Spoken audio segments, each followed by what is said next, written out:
আজকের এই কর্মী সম্মেলনের সম্মানিত প্রধান বক্তা মোহতারাম জেলা আমির বাংলাদেশ জামাতে ইসলামীর কেন্দ্রীয় মজলিসে শুরার অন্যতম সদস্য জনাব মৌলানা হাবিবুর রহমান সাহেবের কাছ থেকে সম্মানিত উপস্থিতি, মোহতারাম আমিরে জামাতের বক্তব্যকে পুঁজি করে আমরা এখন থেকে গোলাপগঞ্জের প্রতিটি ইঞ্চি মাটিকে ইসলামী আন্দোলনের দুর্জয় ঘাঁটিতে পরিণত করব ইনশাআল্লাহ।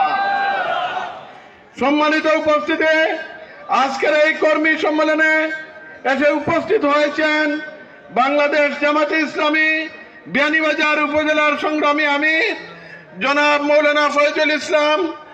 উপস্থিত আছেন প্রবাসী কমিউনিটি নেতা জনাব রায়হান উদ্দিন ভাই, আব্দুল মুনিম ভাই এবং আরো অনেক প্রবাসী নেতৃবৃন্দ আছেন।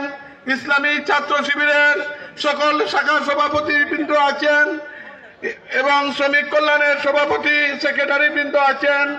এর পর্যায়ে আজকের এই কর্মী সম্মেলনে প্রধান অতিথির বক্তব্য নিয়ে আসছেন বাংলাদেশ জামাতে ইসলামীর কেন্দ্রীয় নির্বাহী পরিষদের অন্যতম সদস্য, ঢাকা মহানগরী উত্তরের সংগ্রামী আমির বাংলাদেশ ইসলামী ছাত্র শিবিরের সাবেক কেন্দ্রীয় সভাপতি, শাহজালাল বিশ্ববিদ্যালয়ের নামকরণ বিরোধী আন্দোলনের সফল নায়ক, আমাদের প্রিয় নেতা সিলেট ৬ আসনের কান্ডারে জননেতা মোহাম্মদ সেলিম উদ্দিন, জননেতা মোহাম্মদ সেলিম উদ্দিন।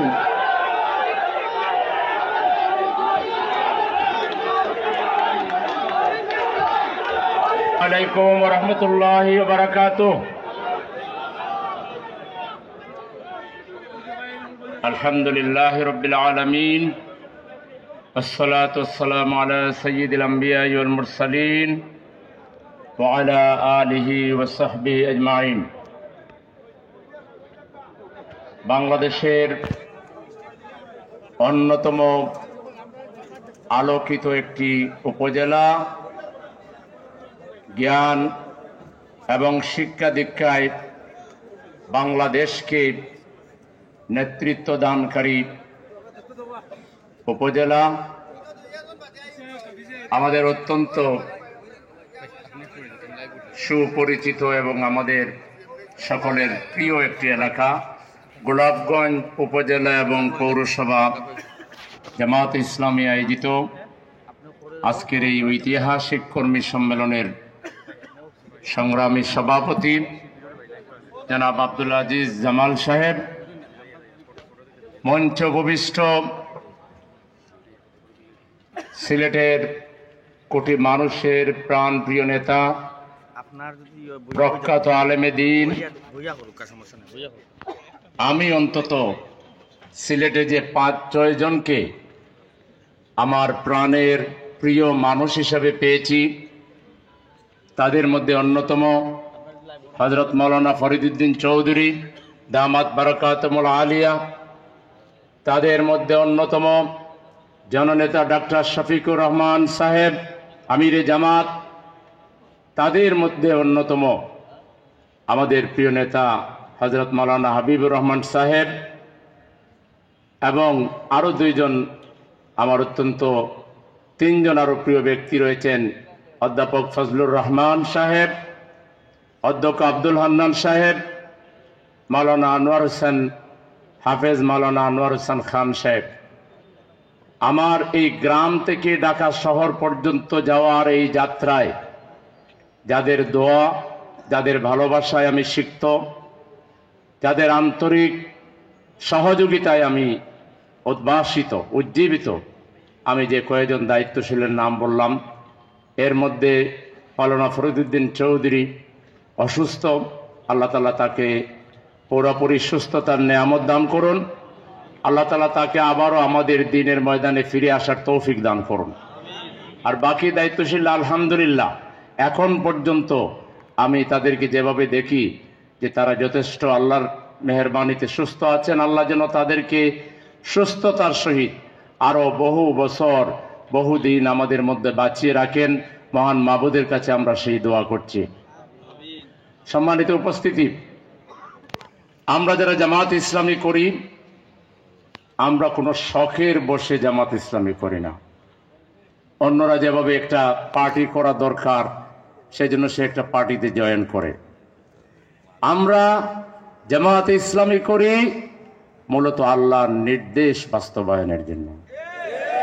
আল্লাহ তাআলা কোরআনে বলেছেন, আউযু বিল্লাহি মিনাশ শাইতানির রাজীম, ওয়ালতাকুম মিনকুম উম্মাতুন ইয়াদউনা ইলাল খায়র ইয়া'মুরুনা বিল মা'রুফ ওয়া ইয়ানহাউনা আনিল মুনকার ওয়া উলাইকা হুমুল মুফলিহুন। তোমাদের মধ্যে অবশ্যই একটি দল থাকবে, যে দল মানুষকে ভালো কাজের দিকে, নেকির দিকে, কল্যাণের দিকে আহ্বান জানাবে, মন্দ কাজে নিষেধ করবে, আর তারাই সফল কাম হবে। এটা আল্লাহর পক্ষ থেকে গ্যারান্টি। আমরা সেই দল।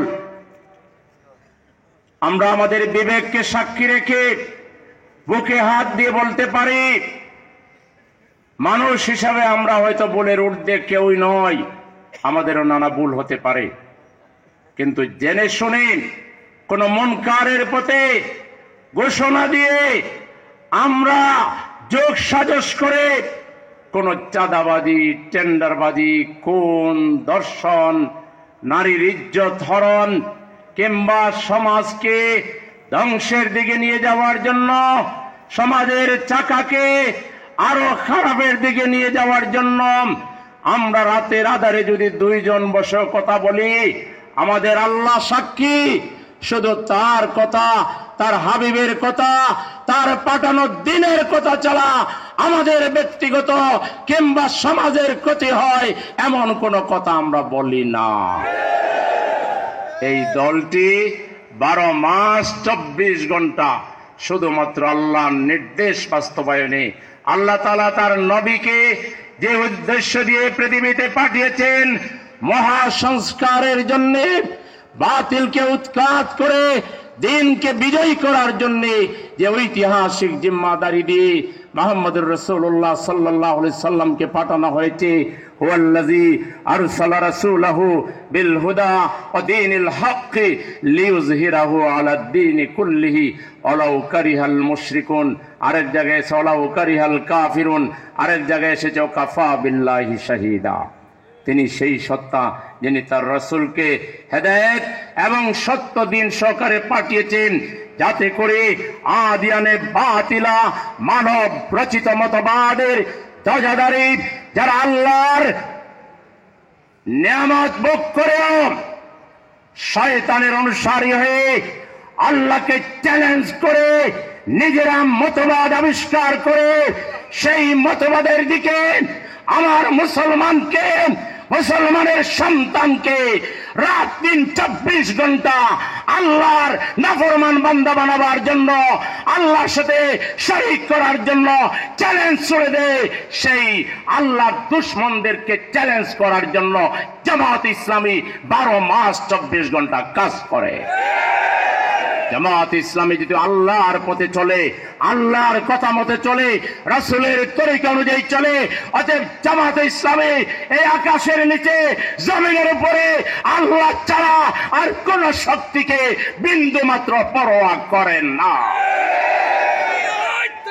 আমরা এই শুধু ভালো কাজের দাওয়াত দেওয়ার অপরাধে আমাদের নেতা কর্মীদেরকে বাছাই করে তাদেরকে জেলখানায় ঢুকিয়ে রিমান্ডে নিয়ে ঝুলিয়ে, পা উপরে দিয়ে মাথা নিচে দিয়ে ঝুলিয়ে পিটিয়ে পিটিয়ে বলেছে তোদের খোদা কোথায়, তোদের আল্লাহ কোথায়?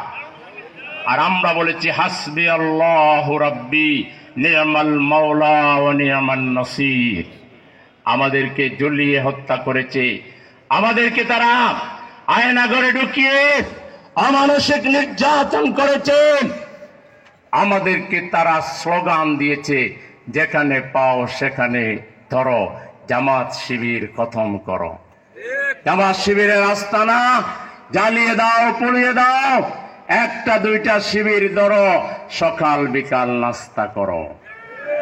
তারা রাজাকার জঙ্গি স্লোগান দিয়ে আমাদের উপরে নির্যাতনকে বৈধ করার জন্য, আন্তর্জাতিক শক্তির সাপোর্ট পাওয়ার জন্য তারা তসবির দানার মতো আমাদেরকে বলতো জঙ্গিবাদী জঙ্গিবাদী, রাজাকার রাজাকার, যাতে তাদের নির্যাতনের বৈধতা তারা দিতে পারে। রাখে আল্লাহ, মারে কে? আল্লাহ কি না পারে? যেই রাজাকার রাজাকার তসবি জপেছিল, ছাত্ররা তাকে ব্যঙ্গ করে প্রতিবাদ স্বরূপ তারা স্লোগান দিয়েছে বিশ্ববিদ্যালয়গুলিতে, তুমি কে আমি কে, রাজাকার রাজাকার। কে বলেছে? কে বলেছে? স্বৈরাচার স্বৈরাচার। হেন কোনো আচরণ নেই। আমাদের নেতারা যারা বাড়ি থেকে টিফিন নিয়ে মন্ত্রিত্ব চালিয়েছেন, 1 টাকার স্বজনপ্রীতি ঘোষ দুর্নীতির কোনো প্রশ্রয় দেন নাই, সেই নেতাদেরকে শুধুমাত্র সততার যোগ্যতায় ঈর্ষান্বিত হয়ে রাষ্ট্র ব্যবস্থাকে কাজে লাগিয়ে যেভাবে যোগ সাজসে নাটক সাজিয়ে ফাঁসির মঞ্চায়ন করা হয়েছে, ইতিহাস কোন কালে আমাদের এই রক্ত, আমাদের এই নেতাদের উপরে তোমাদের যে জুলুম, এটা ইতিহাস কখনো ক্ষমা করবেন না। এর পরিণতি শুধু বিদায় নিয়ে পালিয়ে গেছো এতেই যথেষ্ট নয়। যুগ যুগ ধরে আগামী 500 বছর তোমাদের অত্যাচার, নির্যাতন, নিপীড়ন, মানুষ খুন, মানুষ গুম, আয়নাগরে নিক্ষিপ্ত করে নির্যাতন সহ ফাঁসির মঞ্চে যাদেরকে ফাঁসি দিয়েছ এবং যে পরিমাণ দুর্নীতি করেছ, 500 বছর তোমাদের ব্যাপারে যদি কুকীর্তির ইতিহাস লেখা হয়, সারা বাংলাদেশের এক একজন নাগরিক যদি একটা করে গল্প লিখে, একটা করে যদি প্রবন্ধ লিখে, 500 বছর ওই দুর্নীতিবাদদের ইতিহাস লিখে শেষ করা যাবে না। সুতরাং এগুলো যে করলেন, এই যে বাড়াবাড়ি করলেন, তাতে কি পার পাওয়া গেল? পার পাওয়া গেল? আমরা যদি এখন এগুলোর প্রতিশোধ নিতে চাই, নেওয়া দরকার কিনা, কি বলেন? কে কে প্রতিশোধ নিতে চান হাত তোলেন। স্লোগান দিয়ে না, কথা আগে বোঝেন, তারপর স্লোগান দিবেন নেক্সট সময়। সুলতান হাত নামান। প্রতিশোধের জন্য ওরা যেভাবে বলেছিল, যেখানে পাও সেখানে ধরো, জামাত শিবির খতম করো। এখন আমরা স্লোগান দিই, যেখানে পাই সেখানে ধরো, আওয়ামী লীগ খতম করো, আওয়ামী লীগের বংশ করে দেব ধ্বংস, 1-2টা আওয়ামী লীগ ধরো, সকাল বিকাল নাস্তা করো। এই ধরনের স্লোগান আমরা দেই। আপনারা কি চান? কে কে চান না হাত তুলেন। ঠিক আছে, তার মানে আমরা তাদের মতো নয়, ঠিক কিনা? সত্য আর মিথ্যা সমান নয়, ইসলাম আর জাহিলিয়াত সমান নয়। ইসলাম তো ইসলামই, ঠিক কিনা? এই যে এত বড় বিপ্লব হয়ে গেল, আমরা যদি চাইতাম তাহলে আমরা আল্লাহর ইচ্ছায়, আল্লাহ যদি তৌফিক দিতেন এবং এটা যদি জায়েজ হইতো, তাহলে এদের কতজনকে ধরে বন্দি করে আমরা তাদের জন্য উপযুক্ত ব্যবস্থা নিতে পারতাম? অনেক পারতাম না? কিন্তু আমরা করেছি? আমাদের নেতা বলেছেন সবর করো আর আইন শৃঙ্খলা রক্ষা করো, অপরাধীকে আইনের মুখোমুখি করো, নিজ হাতে আইন তুলে নিও না। এইটা বাংলাদেশে একটা মাত্র দলই বলেছে, আর বলেছে আর অনেকেই, কিন্তু রক্ষা করতে পেরেছে বাংলাদেশে একটা মাত্র দল। সেই দলের নাম জুড়ে বলুন, বাংলাদেশ জামাত ইসলামী। জামাত ইসলামী একমাত্র দল। তার আমির যখন বঙ্গভবন থেকে পরবর্তীতে কেন্দ্রীয় অফিসে এসে যখন ঘোষণা দিলেন, আমরা আইন হাতে তুলে নেব না, 3 দিন দেশে কোনো সরকার ছিল না, কিন্তু বড় মাপের আইন হাতে তুলে নেওয়ার কোনো ঘটনা ঘটে নাই। ওরা বলেছিল না, কমপক্ষে তাদের 1 লাখ, একবার 1 লাখ বলেছে, একবার 10 লাখ বলেছে, 1 থেকে 10 লাখ লোক তাদের মারা যাবে। জনগণের হাতে তাদের একজনও কি মারা গেছে? মারা যায়নি। এটার মূল কৃতিত্ব মহান মাবুদের দয়ায় এবং মায়ায়, মূল কৃতিত্ব হলো বাংলাদেশ জামাত ইসলামী। তাই বলে কি আমরা ওদেরকে মাফ করে দিব? ওদেরকে প্রকৃত অর্থে মাফ করে দেওয়া যায় না। তাহলে ওদের বিচার কিভাবে হবে? আইন তো একটা আছে, এটা একটা আইনের গতিতে চলবে। আইনের মধ্যে যে কত ফাঁক ফোকর আছে, তারা জামিন না বাইর হয়ে যাবে। বিচার করলো, পরে আবার আপিল কইরা তারপরে আবার রিলিফও নিয়ে নিব। এটাই একমাত্র সমাধান হতে পারে না। আজকে আমরা একটা গোলাপগঞ্জ থেকে একটা পথ বাইর করতে হবে। আমাদের মুরব্বী, আমাদের নেতা একটু টাচ করেছেন, মাওলানা হাবিবুর রহমান সাহেব, যে আল্লাহ রসুল হুদাইবিয়ার সন্ধির পরে তিনি তার দলবল নিয়ে যেভাবে ওই আগের সকল ঘটনার হত্যার এবং অন্যায়ের বিচার করেছিলেন, এইরকম একটা বিচার আমরা গোলাপগঞ্জে এবং বিয়ানীবাজারে করতে পারি। তাহলে আল্লাহ রসুল কি করেছিলেন?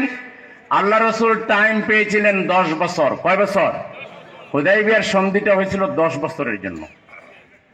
10 বছর মুসলমান আর কাফিরের মধ্যে কোনো যুদ্ধ হবে না। এই একটা মাত্র শর্ত ছিল পজিটিভ, আর যা শর্ত ছিল সবই ছিল নেগেটিভ। মক্কা থেকে যদি কেউ মদিনায় যায় ফেরত দিতে হবে, মদিনা থেকে যদি মক্কায় কেউ আসে না, মক্কা থেকে যদি কেউ মদিনায় যায় তাহলে তারে ফেরত দিতে হবে, কিন্তু মদিনা থেকে যদি কেউ মক্কায় আসে ফেরত দেওয়া যাবে না।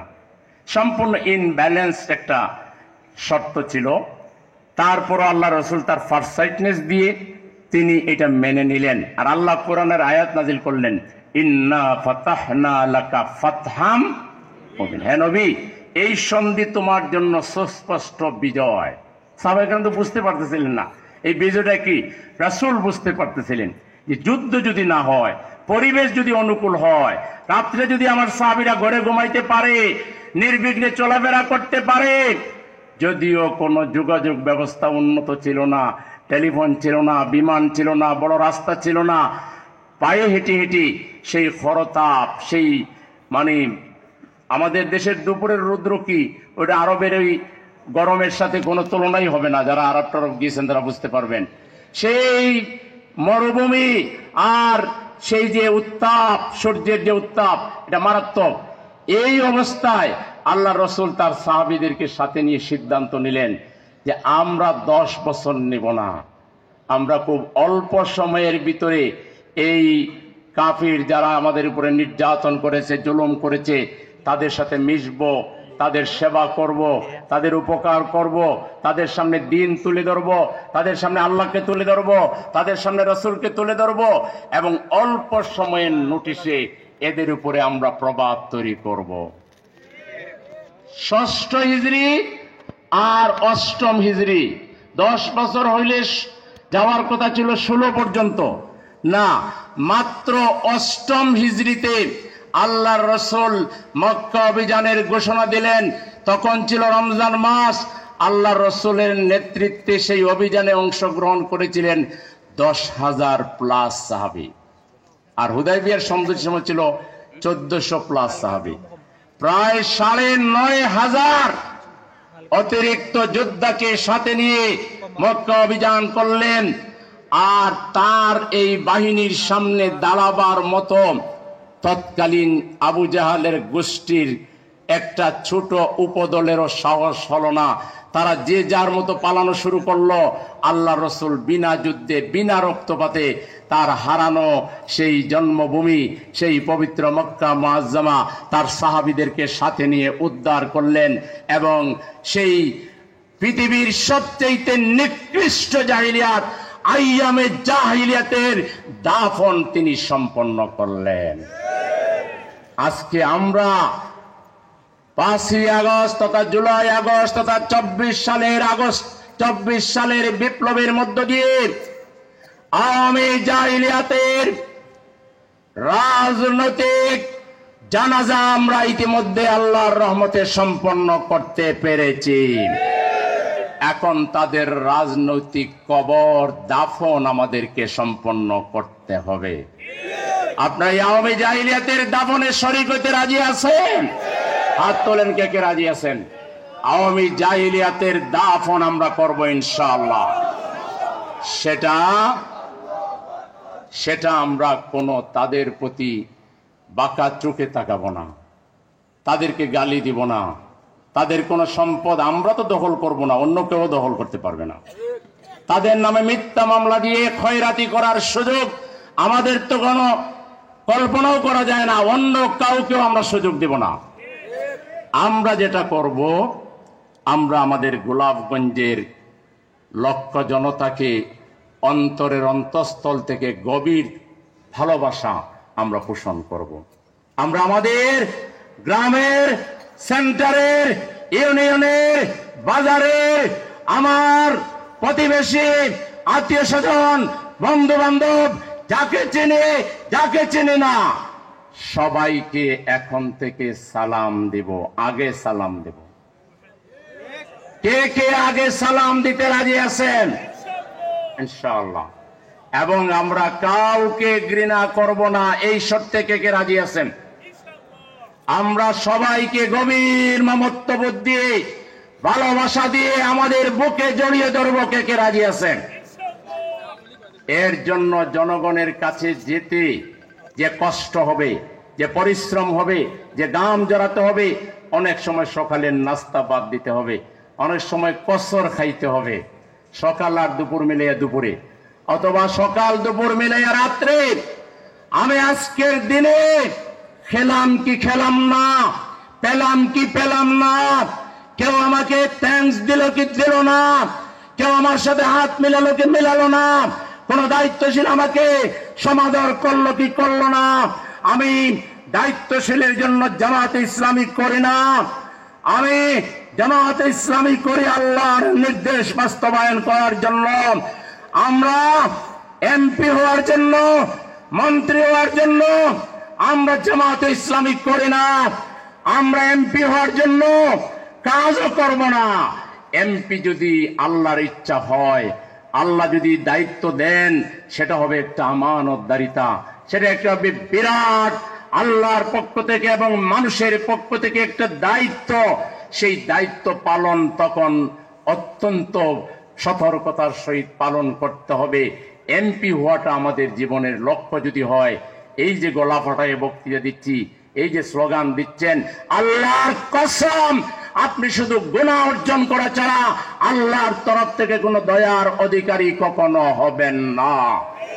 আজ থেকে একটা ওয়াদা করেন, জামাতে ইসলামীতে যত কাজ করবেন, পোস্টার লাগাবেন, লিফলেট বিতরণ করবেন, ওয়াল লাইটিং করবেন, মানুষের কাছে যাবেন, দুঃখ শুনবেন, ব্যথা শুনবেন, দুঃখ উপশম করার চেষ্টা করবেন, হসপিটালে নিয়ে যাবেন, গরিবকে সাহায্য করবেন, যা কিছু করবেন, খোদার কসম এই খোদাকে, আল্লাহকে খুশি করা ছাড়া দ্বিতীয় কোনো কন্ডিশন মনের মধ্যে, ব্রেইনের মধ্যে রাখবেন না। এই ওয়াদা দিতে রাজি আছেন? আল্লাহ বলেছেন, কুনতুম খায়রা উম্মাতিন উখরিজাত লিন-নাস। এটা আমাদের দায়িত্ব, মানুষের পাশে যাওয়া। আল্লাহ রাসূল যখনই কাউকে পীড়িত, অভাবী দেখতেন, তিনি তার নিজের উপার্জিত পয়সা থেকে সেটা সমাধান করতেন, রাষ্ট্রের পক্ষ থেকে তিনি সেটা সমাধান করতেন। এটাও কিন্তু ইবাদত। ইবাদত দুই ভাগে আল্লাহ করেছেন, হকুল্লাহ, হকুল ইবাদ। আল্লাহর হক আর বান্দার হক। আল্লাহর হক ঈমান যদি তাকে আকাশ সমান গুনাহ যদি করে ফেলেন, আকাশ আর জমিনের মাঝখান বরাবর গুনাহ যদি করে ফেলেন, আর কাদার মতো কেঁদে আল্লাহকে যদি মাফ চান, আল্লাহ বলছেন, কুল ইয়া ইবাদিয়াল্লাযিনা আসরাফু লা তাকনাতু মির রাহমাতিল্লাহ ইন্নাল্লাহা ইয়াগফিরুয যুনুবা জামিআ। সুবহানাল্লাহ, আল্লাহু আকবার। এবার তাকবীর দেন, জোরে করে নারে তাকবীর, নারে তাকবীর। আমরা ওই আল্লাহর ইবাদত করি যিনি ক্ষমাকে পছন্দ করেন। আল্লাহুম্মা ইন্নাকা আফুউন তুহিব্বুল আফওয়া। হে আল্লাহ, তুমি ক্ষমা করা কি ভালোবাসো। আমরা গুনাহ করলে আল্লাহর কাছে মাফ চেয়ে নিব, কিন্তু মার হক আদায় করেন নাই। চিকিৎসা দরকার ছিল মায়ের, বাবার, ভাইয়ের, ছেলের, মেয়ের, স্ত্রীর, ভাতিজার, প্রতিবেশীর, আত্মীয়ের হক ছিল, কিন্তু ভেবেছেন এটা তো আমার ছেলে না, আর মা তো বৃদ্ধ হয়ে গেছে, কোন রকম দেখি হসপিটালে নিয়ে গেলে তো অনেক বিল, দেখি বাসায় রেখে গোসা মাজা করে কোন রকম পার করে দেই, আপনার হায়াত আগেই কমে যাবে। আমার চোখের দেখা সামর্থ্য ছিল, আমার আত্মীয়ের মধ্যে সামর্থ্য ছিল, মায়ের খেদমত করে নাই, সে নিজে মায়ের চাইতে ভয়ানক অসুস্থ হয়ে গিয়েছে, মাও চলে গেছে, সেও গেছে, তার আরো অনেকে চলে গেছে। রব্বিরহামহুমা কামা রাব্বায়ানি সাগীরা। আপনার না থাকলেও ঋণ করে মায়ের জন্য চিকিৎসা করাবেন, বাবার জন্য করাবেন। কারণ মা বাবার চিকিৎসা যদি লাগে, আল্লাহর কসম কে বলছি, আপনার যদি সামর্থ্য না থাকে আপনি হাবিব ভাইকে জানাবেন, আমাদেরকে জানাবেন। আমি ঢাকায় থাকলেও ইনশাআল্লাহ আপনাদের মুরব্বীদের যদি কোনো চিকিৎসা লাগে, সেবা লাগে, যত্ন লাগে, এটা করার জন্য আমরা সংগঠনের পক্ষ থেকে করব, আমাদের ফাউন্ডেশন আছে করব, ব্যক্তি লেভেল থেকে করব, যেভাবে বাড়ি করব। আমাদের মুরব্বীদেরকে আমরা কোনো কষ্ট দেব না। শুধু মা বাবা না, প্রতিবেশী যদি একজন মুরব্বী থাকে, সন্তানটা দেখতেছে না, আপনি দেখবেন, প্রতিবেশী যদি হয় তাকে দেখবেন। আমরা আমাদের সমাজের শিশুদেরকে ভালোবাসবো, আমরা আমাদের সমাজের সিনিয়র সিটিজেনদেরকে ভালোবাসবো। রাস্তায় একজন মুরব্বী লোক লুঙ্গি পরা কাশতেছে, হাঁটতেছে, চাচা মিয়া একটু দাঁড়ান, কি হয়েছে, কাশতেছেন, আসেন এই পাশের সেন্টার যেটা আছে এখানে নিয়ে যান, একটু দেখেন, একটু চিকিৎসা দেন। কাজ না হইলে বলেন, তাইলে আপনি যোগাযোগ করেন, আমি সিলেট নিয়ে যাব, আমি গোলাপগঞ্জে নিয়ে যাব, আমি যেখানে লাগে সেখানে নিয়ে যাব। মানুষের সেবা করেন, মানুষের সেবাও ইবাদত, এটা ফরজ ইবাদত। কুনতুম খায়রা উম্মাতিন উখরিজাত লিন-নাস, মানবতার কল্যাণের জন্য, মানব সেবার জন্য, মানুষকে মানুষ হিসাবে দেখবার জন্য, মানুষকে শক্তিশালী করার জন্য আল্লাহ তাআলা আমাদেরকে দায়িত্ব দিয়েছেন। ঈমানের পরে এগুলো করেছেন। সূরা বাকারার 177 নম্বর আয়াত, এখানে হাফেজে কোরআনরা আছেন, মাওলানা সাহেবরা আছেন। লাইসাল বিররান তুওয়াল্লু উজুহাকুম কিবালাল মাশরিকি ওয়াল মাগরিব ওয়ালাকিন্নাল বিররা মান আমানা বিল্লাহি ওয়াল ইয়াউমিল আখির ওয়াল মালাইকাতি ওয়াল কিতাবি ওয়ান নাবিয়্যিন ওয়াতাল মালা আলা হুব্বিহি যাওয়িল কুরবা ওয়াল ইয়াতামা ওয়াল মাসাকিন ওয়াবনিস সাবিল ওয়াসাইলিন ফির রিকাব। এই পর্যন্ত হইল মানবতাবোধ, দায়িত্ব। আত্মীয় স্বজন, প্রতিবেশী, সাইল, মুসাফির, ভিক্ষুক, এদের পাশে দাঁড়াতে হবে, এটা কার হুকুম? এরপর বলেছে আকামাস সালাহ ওয়া আতাজ যাকাত। আমরা জানি নামাজের পরে, ইমানের পরে নামাজ, হ্যাঁ ইমানের পরে নামাজ, ঠিক আছে, কিন্তু আল্লাহ তাআলা কখনো কখনো ইমানের পরে মানব সেবাকেও নিয়ে এসেছেন, আমরা সেটা জানি না। আল্লাহ বলছেন, ইন্নাল্লাহ ইয়া'মুরু বিল আদলি ওয়াল ইহসান ওয়া ইতা'i যিল কুরবা ওয়া ইয়ানহা আনিল ফাহশাই ওয়াল মুনকারি ওয়াল বাগি ইয়া'iযুকুম লাআল্লাকুম তাযাক্কারুন। আল্লাহ নির্দেশ করছেন সমাজে আদল কায়েম করো। আল্লাহ আপনাকে যে বেশি সম্পদ দিয়েছেন, পুরো গ্রামের জন্য দিয়েছেন, পুরো সেন্টারের জন্য দিয়েছেন, পুরো ইউনিয়নের জন্য দিয়েছেন। সম্পদ পুঞ্জীবিত করা আল্লাহর সাথে নিমক হারামের সমান। সম্পদ আপনি পুঞ্জীবিত করবেন না। আল্লাহ বলেছেন, সাহাবীরা প্রশ্ন করেছেন আল্লাহ নবীকে যে আমরা কি ব্যয় করব, বলেছে কুলিল আফওয়া, তোমার যা দরকার তার অতিরিক্ত সব ব্যয় করো, এবং তুমি সবচেয়ে প্রিয় সম্পদ ব্যয় করো। লান তানালুল বিররা হাত্তা তুনফিকু মিম্মা তুহিব্বুন, গায়ে লাগে এমন পরিমাণ দাও। কাকে খুশি করার জন্য? আল্লাহকে খুশি করার জন্য। তাহলে জামাত ইসলামী এদেশে কায়েম হয়েছে আল্লাহর আইন, রাসূলের সুন্নাহর ভিত্তিতে। আল্লাহর আইন আর সৎ লোকের শাসন, এটা কোনো আবেগের বিষয় নয়, এটা আমাদের উপরে ফরজ। আল্লাহ বলেন, ইন্নাল্লাহ ইয়া'মুরুকুম আন তুআদ্দুল আমানাতি ইলা আহলিহা ওয়া ইযা হাকামতুম বাইনান নাসি আন তাহকুমু বিল আদল।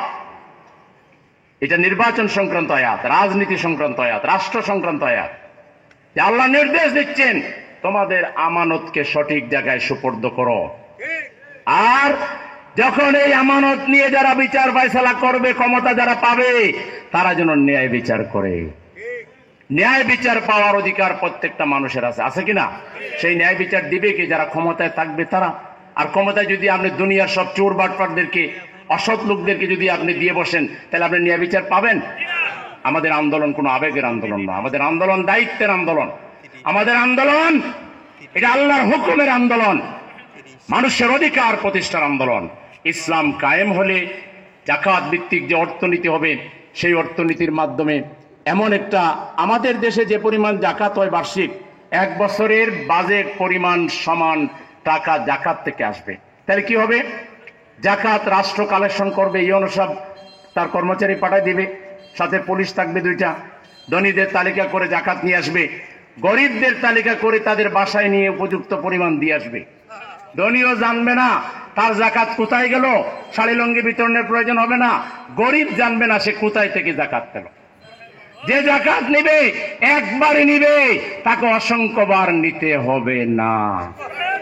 সেই জন্যে জাকাত ভিত্তিক অর্থনীতি চালু হবে, কল্যাণ রাষ্ট্র কায়েম হবে, কর্জে হাসানা। আল্লাহ বলছেন মানজাল্লাযী ইউকরিদুল্লাহ কারদান হাসানান ফাইদাইফাহু লাহু। কে আছে আল্লাহকে কর্জে হাসানা দিবে, তাকে এটা দ্বিগুণও বলা হয়েছে, অর্থের মধ্যে বহুগুণও বলা হয়েছে, তাকে বহুগুণ বৃদ্ধি করে দেওয়া হবে। আজকে কর্জে হাসানা নাই, কর্জে হাসানের জায়গায় আছে সুদ, শোষণের হাতিয়ার। সুদের 70টা গুনাহ, সর্বনিম্ন গুনাহ হলো মায়ের সাথে জিনা করা। আমি আপনাদেরকে ওয়াদা দিচ্ছি, মুরব্বীদের দোয়ায় আল্লাহর ইচ্ছায় যদি এখান থেকে যদি আমরা পার্লামেন্টে যেতে পারি, জামাত ইসলামী যেতে পারে, ইনশাআল্লাহ আমরা কর্জে হাসানা ফান্ড চালু করব। সেখান থেকে ছাত্রদেরকে ঋণ দেব, যুবকদেরকে ঋণ দেব। সেখান থেকে অসুস্থতার জন্য আমরা তাদের সেই বিল যাতে দিতে পারে না, ডিসকাউন্ট করা লাগে, সেটা আমরা করব। আমরা নানামুখী কল্যাণ ফান্ড ট্রাস্ট গঠন করে বেকার যুবক, পিছিয়ে পড়া জনগণকে, শ্রমিকরা অসুস্থ হলে শুধু হাহাকার করতে থাকে, তার পাশে কে দাঁড়ায় না। আমরা শ্রমিকদেরকে যা বিল লাগে প্রথমত হাসপাতাল থেকে কমাবো। কথার কথা বিল হলো 1 লাখ, ইবনে সিনায় আমরা চেষ্টা করবো 50,000 কমানোর জন্য, আর বাকি 50,000 আমাদের কল্যাণ ফান্ড থেকে দিয়ে দেওয়া। এই দুইটাই আমরা করি। একদিকে হাসপাতালকে বলি যে ভাই আপনাদের হাসপাতালের আমরাও তো ক্লায়েন্ট, আমাদের একটা গরিব রোগীকে সাহায্য করেন, হাসপাতাল করে, হাবিব ভাই তো করেন, অন্যরাও করে আলহামদুলিল্লাহ কম বেশি। আর আমরা আমাদের ফান্ড থেকে আবার দিয়ে সাহায্য করি। আমরা যদি আল্লাহর মেহেরবানিতে আমাদের হাতে রাষ্ট্র ক্ষমতা আসে, পার্লামেন্টের মেম্বার আমাদের হাতে আমরা হতে পারি, তাহলে আমরা এমন একটা ইনসাফপূর্ণ, যেখানে হিন্দুরা অধিকার পাবে, হিন্দুর অধিকারে কোনো খর্ব করা হবে না, নারীর অধিকার খর্ব করা হবে না, শিশুর অধিকার খর্ব করা হবে না। এখানে সকল মানুষ সে হবে আমাদের হাতে ক্ষমতা আসা মানে। জামাত ইসলামের হাতে যদি এবার যেভাবে ট্রেন্ড দেখা যাচ্ছে, অলরেডি পিনাকি দাদা সহ যে কয়েকটা ইতিমধ্যে আপনার জরিপ হয়েছে, তাতে জামাত ইসলামী 50% ভোটে বাংলাদেশে আগামী দিনে ক্ষমতায় আসতেছে ইনশাআল্লাহ। তো জামাত ইসলামী যদি আসে, তাহলে শুধু আমরা জামাতের লোকেরা কি রাষ্ট্র চালাবো? জামাত ইসলামী আসলে আমরা এটা ইনক্লুসিভ পার্লামেন্ট গঠন করব।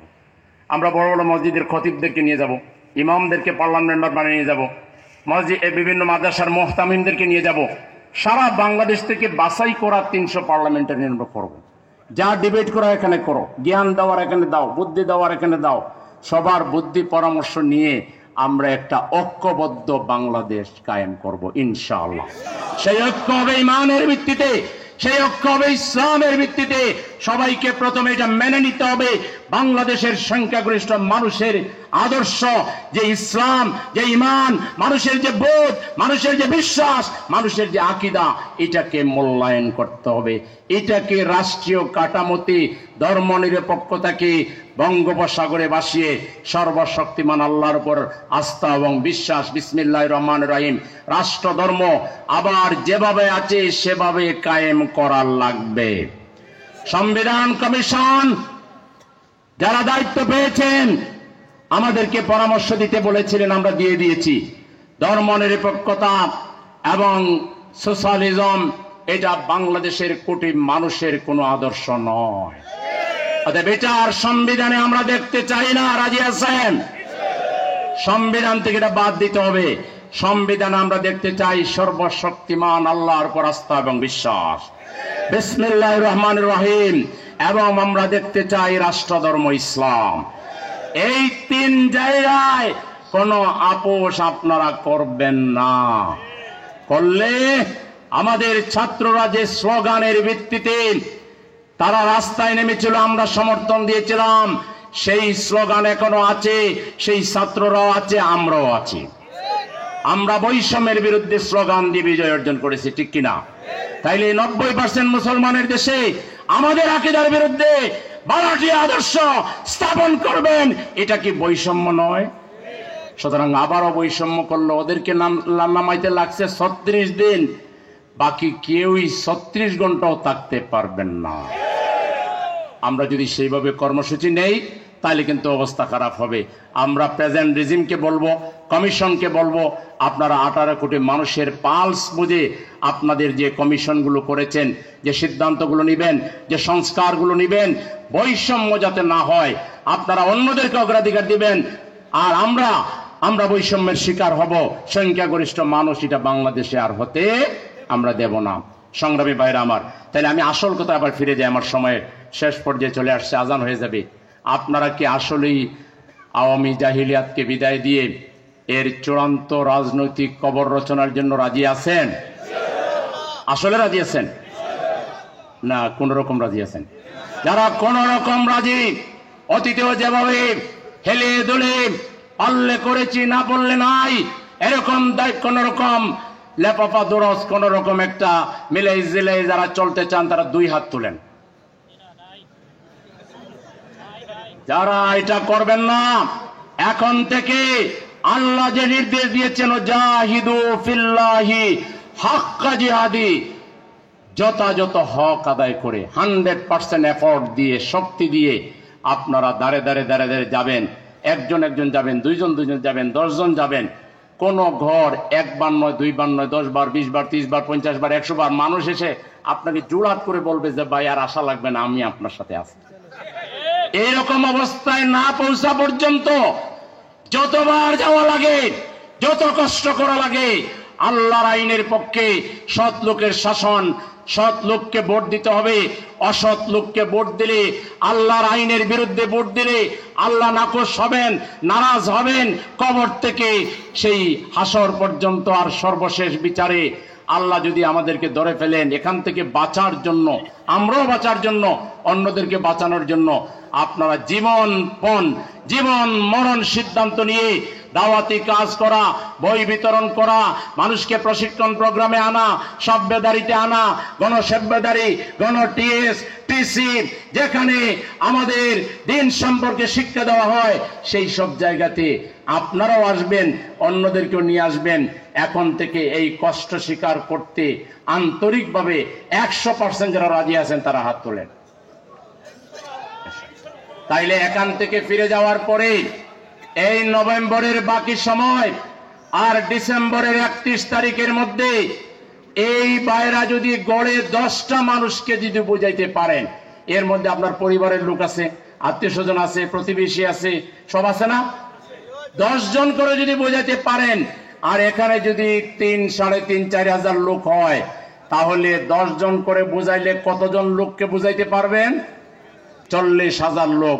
40,000 লোক যদি এই গোলাপগঞ্জে আপনাদের দ্বারা প্রভাবিত হয়ে, নৈতিকভাবে প্রভাবিত হয়ে দিনের পথে আসে, এই গোলাপগঞ্জ ইসলামী আন্দোলনের জন্য শক্তিশালী হবে না দুর্বল হবে? আপনারা শক্তিশালী চান না দুর্বল চান? তাহলে আমাদের যেটা প্রবলেম, এই সিদ্ধান্তটা কিছু লোক মানবে আর কিছু লোক মানবে না। কিছু লোক ওই আগের মতোই থাকবে। এবার এটা আমরা চাই না। এবার আমরা সবাই এক থাকবো নাকি? সবাই মিলে আমরা ব্যাপক দাওয়াতি কাজের মাধ্যমে, আর আমাদের হাবিব ভাই সৈন্য দায়িত্বশীল যে কথাগুলো বলেছেন, চারিত্রিক প্রভাব আমাদের উপরে যদি মানুষের আস্থাটা এরকম হয় যে না, এই লোক যেহেতু বলছে, এই লোককে আমি ফিরিয়ে দিতে পারবো না, এরকম আস্থাভাজন যদি আমরা জনগণের হইতে পারি, ইনশাআল্লাহ এই গোলাপগঞ্জ, এই বিয়ানীবাজার, এই সিলেট 6 এটা ইসলামী আন্দোলনের জন্য আল্লাহর পক্ষ থেকে 100% বরাদ্দ হয়ে যাবে ইনশাআল্লাহ। এটাকে 1 নাম্বার, এটাকে বিজয়ী ময়দান হিসাবে এখন থেকে মনে করতে রাজি আছেন তো? এটাকে বিজয়ী ময়দান ধরে নিয়ে এখন থেকে কনফিডেন্টলি আপনারা কাজ করবেন।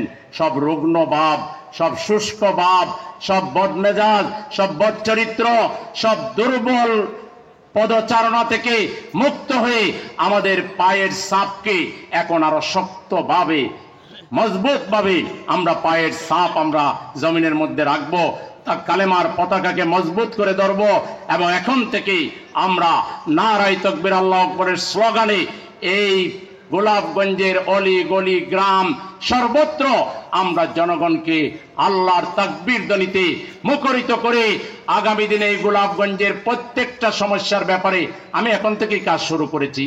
অলরেডি অনেকগুলো রাস্তার ব্যাপারে এখানকার এলজিডির ইঞ্জিনিয়ারকে বলেছি, তারা কিছু কাজ করছেন।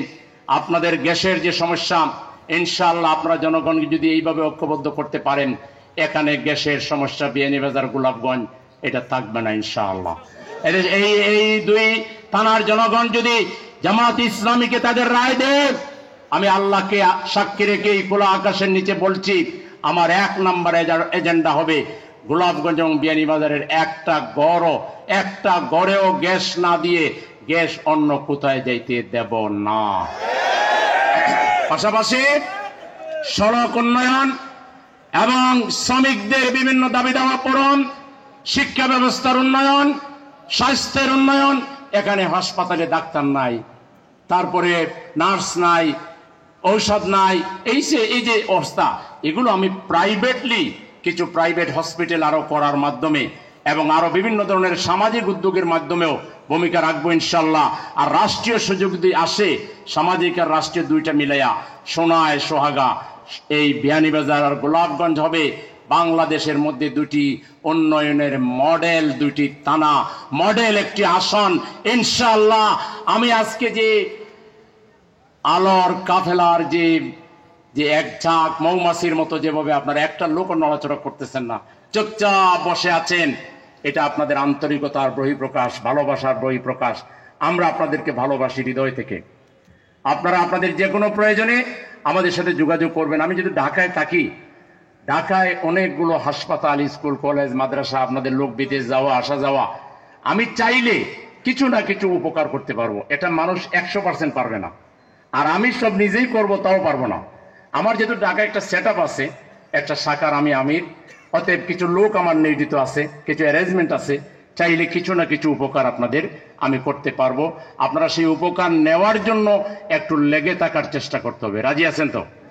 ইনশাআল্লাহ। খালি আপনারা নেবেন না, অন্যদেরকেও পাঠাবেন। ঢাকায় গেলে এক কাপ চা খেয়ে আসার জন্য চেষ্টা করবেন। আমাকে না পাইলেও আমার লোকের মাধ্যমে এক কাপ চা খেয়ে আসলে আমি খুব বেশি খুশি হব। একইভাবে অন্য দলের লোকও যদি যায়, হিন্দু ভাইরাও যদি যায়, কোনো হিন্দুর যদি চিকিৎসা লাগে ঢাকায় যেতে হয়, পাঠাই দিবেন। আমার আলহামদুলিল্লাহ এইটুকু মানুষ স্নেহ করে যে আমি বললে কিছু না কিছু একটা ডিসকাউন্ট করা, কিংবা আমরা চাইলে কিছু না কিছু লোককে একেবারে ফ্রি করে দেওয়ারও চেষ্টা করা। ছোটখাটো ঘটনা হইলে, 10-20 হাজারের ঘটনা হইলে এগুলো আমরা করে দিতে পারবো। সেই জন্য আপনাদের সবাইকে দাওয়াত দিলাম। আর আজকে যেভাবে খুব প্রাণবন্তভাবে, উচ্ছ্বাসিতভাবে, দৃঢ় কদমে আজকে যেভাবে এসেছেন, সেরকম মজবুত ধারণা নিয়ে, ইমান নিয়ে এবং একটা বিপ্লবের স্বপ্ন নিয়ে বিয়ানীবাজার, গোলাপগঞ্জ তথা সিলেট 6 আগামী দিনে আমাদের এই 6 হবে ইসলামী আন্দোলনের দুর্গ, ইসলামী আন্দোলনের গাঁঠি। এখান থেকে পার্লামেন্ট মেম্বার নির্বাচিত হলে আপনারাই হবেন সেই পার্লামেন্ট মেম্বার। আমরা এই আশ্বাস দিচ্ছি, আপনাদের সাথে পরামর্শ না করে কোনো কাজ আমরা করব না। আপনাদের সবাইকে নিয়ে বিয়ানীবাজার, গোলাপগঞ্জের প্রত্যেকটা নাগরিকের আমরা অংশীদারিত্ব নিশ্চিত করে একটা সুন্দর আসন হিসেবে এটাকে আমরা গড়ে তুলব। আমাদের এখানে বিগত আন্দোলনে 6 জন ভাই এই জায়গায় স্পট ডেথ, সিলেটের একজন ভাই এখানে বাড়ি, 7 জন ভাই এখানে শহীদ হয়েছেন। আমরা তাদের বাসায় গিয়েছি, আমিরে জামাতকে সাথে নিয়ে, আমি নিজে কয়েকবার গিয়েছি। আহত বেশ কয়েকজন শ্রমিক এবং অন্য ভাইদিকে ডাকায় নিয়ে আমি ফুল চিকিৎসা করে দিয়েছি। 1 টাকা তাদের কাছ থেকে নেইনি, বরং তাদের যাতায়াতের পয়সাটাও দিয়ে দিয়েছি, তাদের খাওয়ার পয়সাটাও দিয়ে দিয়েছি। আমি সেই শহীদ পরিবারকে শ্রদ্ধা জানাই, সম্মান জানাই। এই পরিবারগুলোকে অনতিবিলম্বে সরকারের পক্ষ থেকে 10 লক্ষ টাকা দেওয়ার যে কথা, এই টাকা পৌঁছে দিতে হবে। এই ক্ষেত্রে আপনারা সহযোগিতা করবেন। আহতদের চিকিৎসার প্রয়োজন হলে, প্রয়োজনে যদি বিদেশ পাঠাতে হয়, সরকারকে বিদেশ পাঠাতে হবে। আর দেশে চিকিৎসা প্রয়োজন হলে আমরাই করব। আমি সবাইকে দাওয়াত দিয়ে রেখেছি, কারো প্রয়োজন হলে আপনারা তাকে ঢাকায় পাঠাই দিবেন। আমি আবারও আপনাদের সবার প্রতি অনেক অনেক শ্রদ্ধা, সম্মান, ভালোবাসা, আমার পক্ষ থেকে হৃদয় উজাড় করা ভালোবাসা আপনাদের জন্য বিলিয়ে দিলাম। আপনারাও আমার জন্য দোয়া করবেন। রাজি আছেন তো? আমার জন্য দোয়া করতে রাজি আছেন? কে কে থেকে একটু আছেন? আল্লাহ তাআলা আপনাদের নেক হায়াত দান করুন। আল্লাহ তাআলা আমাদের সবাইকে আমৃত্যু দিনের পথে কবুল করুন। আল্লাহ তাআলা আমাদের সবাইকে দুনিয়ার যাত্রা শেষে আখিরাতে জান্নাতে আমাদের সকলকে একসাথে বাস করার তৌফিক দান করেন। আপনাদের সবাইকে অনেক অনেক ধন্যবাদ জানিয়ে, আয়োজকদেরকে আন্তরিক শুভেচ্ছা এবং ধন্যবাদ জানিয়ে আমি আমার কথা এখানে শেষ করছি। আল্লাহ হাফেজ। বাংলাদেশ জিন্দাবাদ। বাংলাদেশ জামাত ইসলামী জিন্দাবাদ।